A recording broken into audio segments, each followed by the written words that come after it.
All right, buckle up, everybody. We're going deep this time, diving into the week of November 18th, 2024. Oh, yeah, this one is going to be interesting. And, you've given me some pretty wild material to work with Well, here. you wanted a sneak peek at the future. I did.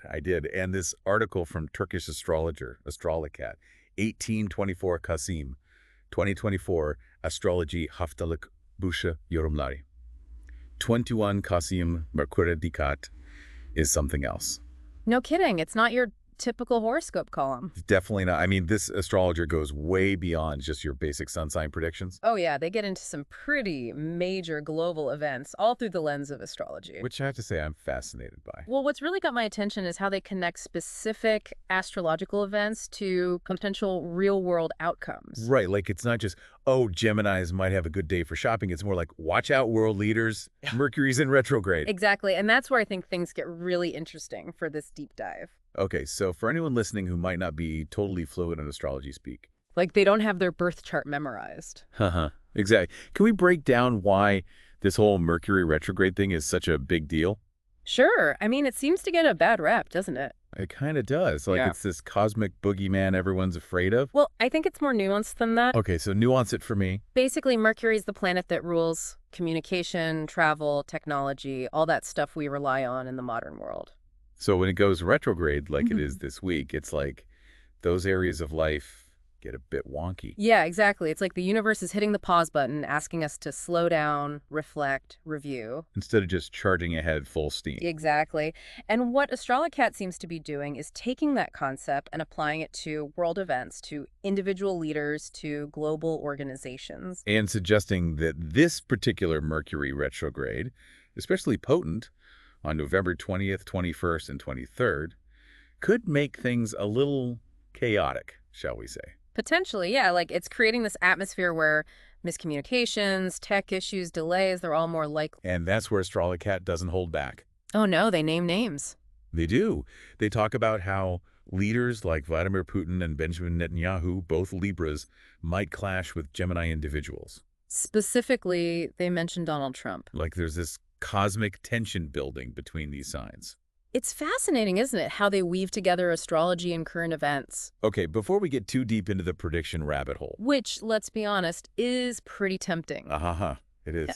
But I want to be clear for everyone listening, we're exploring the ideas in this article, not saying they're guaranteed to happen. Right. We're not fortune tellers. Exactly. Astrology is a system of interpretation. It's up to each person to decide how much weight they give to these predictions. Okay, so disclaimer out of the way, back to Astrolocat's analysis. They don't stop with just the Libra-Gemini dynamic. They also suggest this Mercury retrograde could increase the risk of things like espionage and hacking. And they point to Iranian President Ibrahim Raisi and even organizations like NATO as being potentially vulnerable. It's like if Mercury rules information and communication, a retrograde period could mess with that flow. Leading to leaks, misunderstandings, maybe even deliberate attempts to take advantage. Exactly. It's not that Mercury retrograde causes these things. But it might create the conditions where they're more likely to happen. It's like an astrological weather forecast. Oh, I like that. It doesn't dictate what will happen. Just gives you a heads up about what to be prepared for. So, if world leaders and global organizations are navigating these tricky communication waters, Astrolocat seems to think it's going to be a particularly tough time for Ukrainian President Volodymyr Zelensky. who is an Aquarius, right? Yes. And what's interesting here is they see Zelensky facing a double whammy on November 23rd. Okay, hold on. I know we're getting deep in the astro weeds here. Don't worry, I'll be your guide. Haha, thanks. I need it. So how does the sun play into all of this? I thought Mercury was the main character this week. Well, the sun is always a major player in astrology. Okay, fair enough. It represents our core identity, our willpower, our life force. So even though Mercury retrograde is getting all the headlines, The sun's position is never insignificant. got it. So Astrolocat seems to be saying that on November 23rd, the sun's placement could amplify the negative effects of Mercury retrograde for certain people. Especially those with Aquarius placements like Zelensky. It's like a cosmic 1-2 punch. Kind of, yeah. And it highlights how it's not just about knowing what Astrolocat predicts. But understanding the why behind it. That's the key to a good deep dive. Unpacking the logic, the connections, the reasoning. Exactly. We're not just skimming the surface. We're trying to get a deeper understanding. Right. And speaking of logic, this whole sun thing brings us back to another prediction. Netanyahu again. Yes. Astrology connects this one to the sun being in Sagittarius. A sign known for expansion, optimism. And sometimes a bit too much honesty. Yeah, they can be blunt. So Astrology suggests this placement might embolden certain individuals. Potentially leading to conflict, especially with those born under Taurus, like Netanyahu. So we've got Mercury potentially messing with communication. And the sun may be fueling some bold actions. Sounds like the week of November 18th could be a cosmic roller coaster. Buckle up, it's going to be a ride. Now, Astrology doesn't stop there. They're on a roll. They highlight potential opportunities too, suggesting that those with Mars in Gemini or Virgo might be channeling their inner James Bond. Gathering information, making strategic moves. So while some might be struggling to stay afloat in the Mercury retrograde chaos, Others might be thriving. it's all about how these cosmic energies interact with individual birth charts and choices. Astrology is about potential, not a predetermined destiny. Okay, so if astrology can be applied to individuals, Why not entire countries or regions? that's where Astrology brings in astrocartography. Mapping the influence of planets on different locations around the world. So it's like overlaying a map of Earth with astrological charts. Exactly. Each place has its own astrological fingerprint. And based on these astrocartography calculations, Astrology pinpoints certain regions as potential hotspots. Turkey, the Mediterranean, the Aegean Sea, even countries like India, China, the U.S. And they're not just talking about metaphorical hotspots. They get specific, suggesting potential dates for increased risk of things like earthquakes, violence, unrest. Intense stuff. It is. And remember, these are predictions based on their interpretations. They're not here to scare anyone. Just exploring ideas, encouraging critical thinking. And maybe sparking some curiosity about the possibilities of astrology. Exactly. It's a fascinating lens to view the world through. All right, so we've got potential global drama, a cosmic weather report, a touch of James Bond intrigue. Astrology knows how to paint a picture. They do. But before we go any further down this rabbit hole, let's take a pause here. Catch our breath. Exactly. We'll be back soon to explore more of Astrology's predictions. What they see for each rising sign, their financial forecasts, the whole shebang. Until then, think about what aspects of this week's astrological outlook resonate with you. What piques your curiosity? What makes you want to learn more? We want you to be an active participant in this deep dive. Absolutely. See you soon for part 2. Can't wait. Welcome back. Ready for more? Oh, absolutely. I'm hooked. Great. So we've set the stage, explored some of Astrology's bolder predictions. Yeah, like world leaders facing cosmic showdowns and potential global hotspots. Exactly. But now I think we need to dig a little deeper into their methodology. Okay, so we've touched on Mercury retrograde, the sun's influence, even astrocartography. Right. We threw a lot of astro jargon out there. We did, and I'm wondering if we can unpack some of it, specifically these coefficients Astrology keeps mentioning. Yes, the cosmic math. It does sound a bit like we're back in algebra class. Don't worry, it's not that complicated. Okay, good, because math and we have a complicated relationship. I hear you, but think of these coefficients as a way to measure the strength of a planet's influence. So, like, how much power it has at a given time. Exactly. Each planet gets assigned a numerical value, its coefficient, that indicates its potency, so to speak. So it's like a cosmic power ranking. I can combine that. Exactly. A higher coefficient means a stronger influence, which can be positive or negative. Oh, interesting. So it's not just about how much influence, but also what kind of influence. Precisely. It shows whether a planet's energy is likely to be supportive or challenging during a specific period. Okay, so when Astrology talks about Mercury having a low coefficient this week, They're basically saying its energy is weakened, which might explain all those potential communication breakdowns and tech glitches we discussed earlier. it's all starting to connect now. And on the flip side, when they mention the sun being in Sagittarius with a +4 coefficient on November 22nd and 23rd, That suggests a strong and positive influence. potentially, yes, at least for certain zodiac signs. It's like the planets are these celestial DJs spinning different vibes. And these coefficients tell us which tracks are playing the loudest. I love that analogy. Okay, so we got these cosmic power rankings, but how do they actually play out? Well, Astrology applies them to everything: world events, individual leaders, even financial markets. Okay, so they're not just saying, oh, Mercury's in retrograde, everyone's going to have a bad week. No, they get much more specific than that.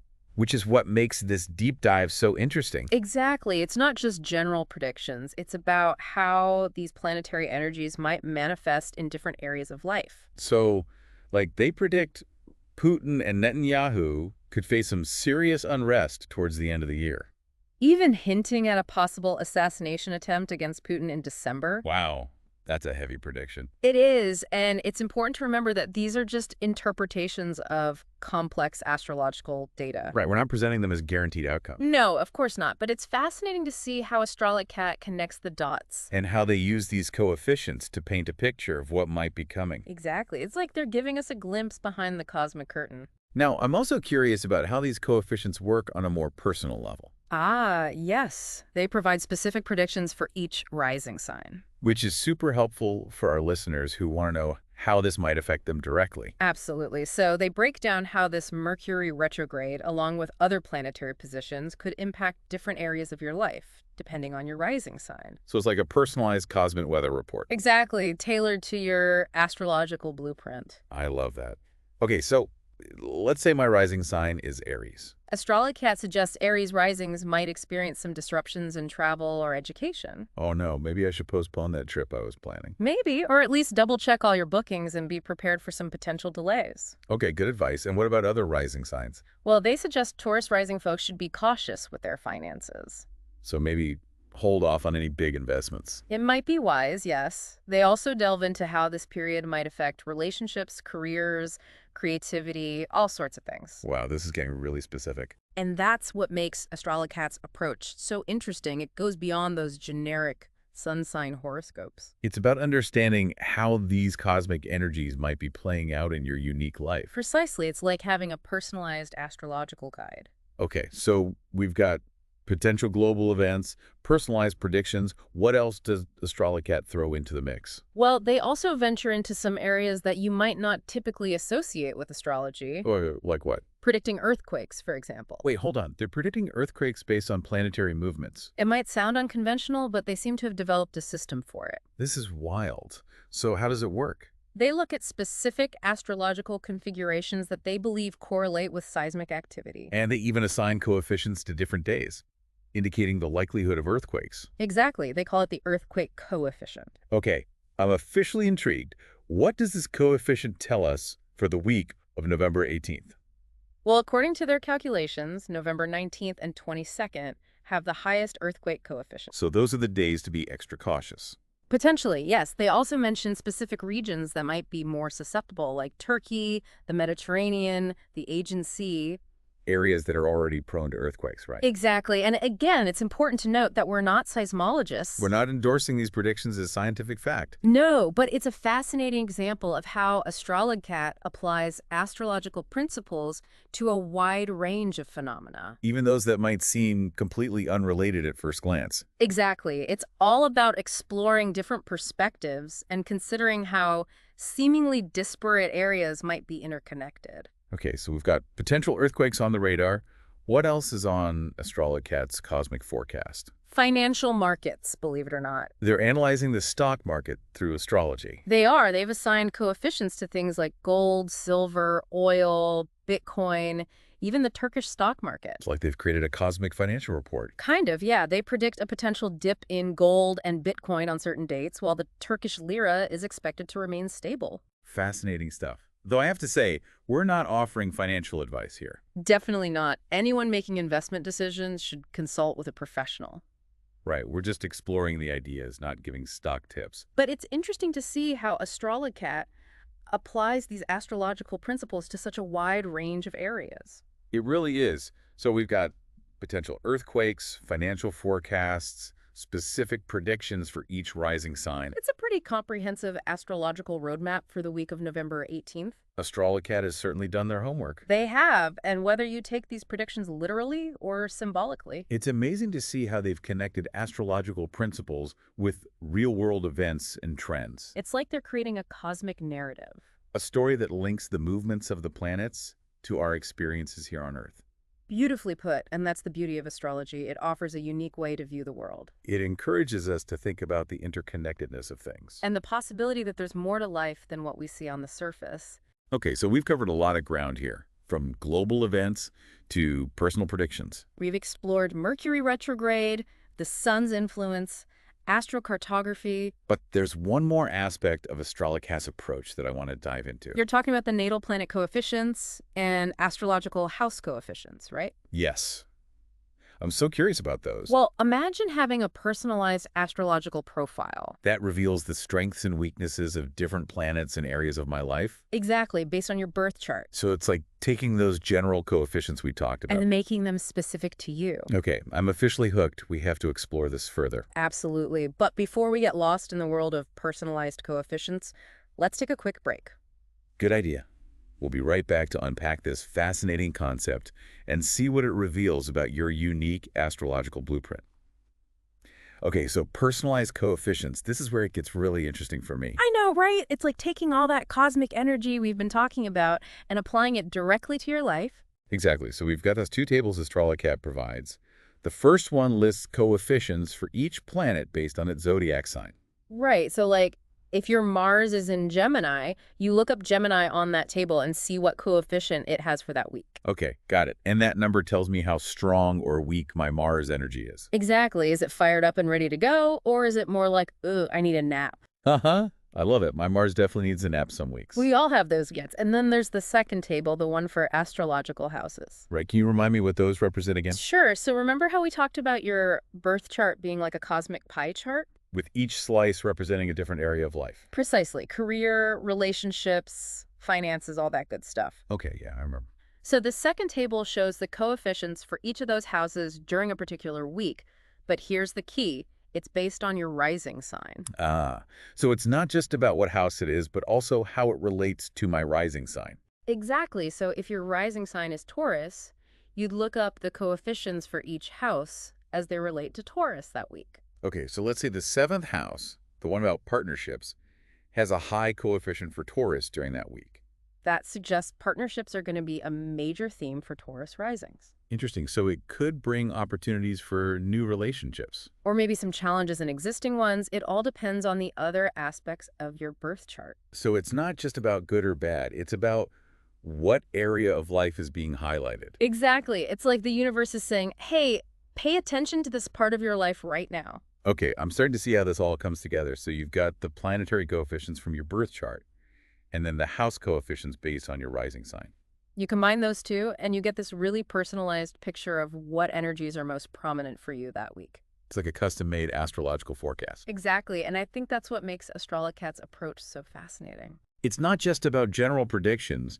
It's about understanding how these cosmic trends might be playing out specifically in your life. It's about taking those big, sweeping astrological events and bringing them down to Earth. Making them relevant to our individual experiences. Exactly, because even though we're all under the same sky, we experience these energies in different ways. That makes so much sense. Okay, so let's say I'm looking at my personalized coefficients, and I see that a planet in my birth chart has a low coefficient that week. Okay, like maybe your Mercury's feeling a little sluggish. But that planet also rules a house that has a high coefficient. How do I interpret that? That's where the real art of astrological interpretation comes in. You have to weave together all these threads of information. It's like solving a cosmic puzzle.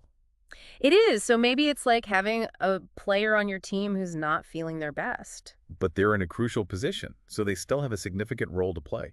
Exactly. Even though their energy might be low, the area of life they represent is being highlighted. So it's about understanding the context, the interplay of these different energies. Exactly. Astrology is all about relationships, not just isolated factors. Okay, so for our listeners who are eager to apply all of this, what's the best way to approach these personalized coefficients? Well, I'd say start by looking up your rising sign and identifying the houses with the highest and lowest coefficients for that week. So basically, which areas of life are most likely to be activated or challenged? Precisely. It's like getting a sneak peek at what the universe might be focusing on for you. I like that. And then you can look at the planets in your birth chart. See which ones have strong or weak coefficients.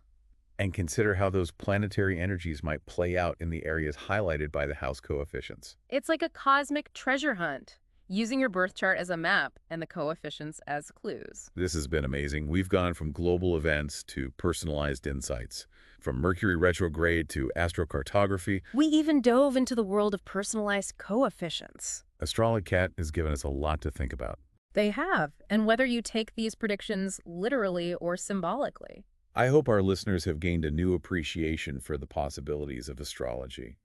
It's a fascinating way to explore the world and our place in it. It really is. And who knows, maybe it can even help us navigate the twists and turns of life with a little more awareness and grace. Couldn't have said it better myself. It's been a pleasure unraveling these astrological mysteries with you. Likewise, it's always a fascinating journey.